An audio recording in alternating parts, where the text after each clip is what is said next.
anu kusim kuring gitu hormat tekakangkun ka para wargi anu sami linggih anu kusim kuring gitu hormat. Agung tawakuf anu kasuhun jembar manah anu ditedah rehna simkuring kapentes pancen ngemban amanah janten pangangkes dina ieu acara. Para wargi hormatan simkuring sakumaha kauningna ku urang sadayana rehna dina danget ieu urang sami hadir nyakseni upacara adat siraman putrina Bapak Opan anu sakedap deui bade ngalih alam tina alam lalagasan kana alam purengan atanapi alam rumah tangga. Para wargi sadayana sumangga ieu acara ngaras urang kawitan wae. Bismillah ngawitan ngidung sumalindung ka ilahi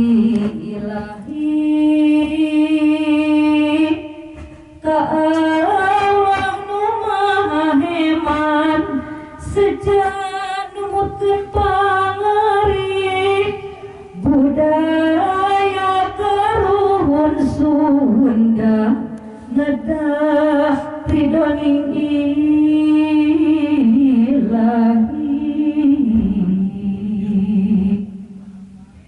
kiwari junuk di waktu wanci ridho ilahi putra tesung majaras babakti lahir tan batin ngawasuh dampal sampean Ibu Rama wiwit lahir.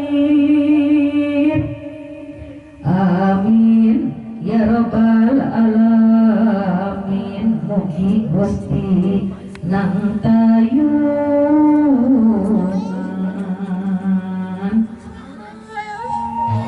Para wargi hormatan simkuring peryogi kauningan anu dimaksud siraman teh nyaeta ngaras anu maksudna putra ngawasuh dampal sampean Ibu Rama. Acara ieu leres-leres adat Sunda nanging atos lami kakubur ku usum kaurugan ku mangsa kalamadan paduka jaman.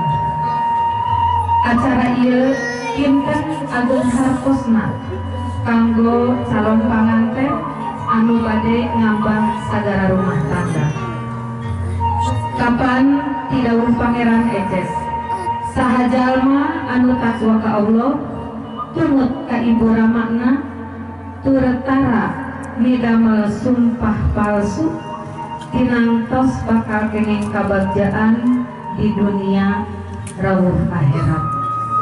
Lajeng Kanjeng Nabi ngadawuh moal dihampura hiji umatna lamun teu dihampura ku ibu sareng ramana. Dawuhan Allah dina Quran surga teh aya dina dampal sampean indung.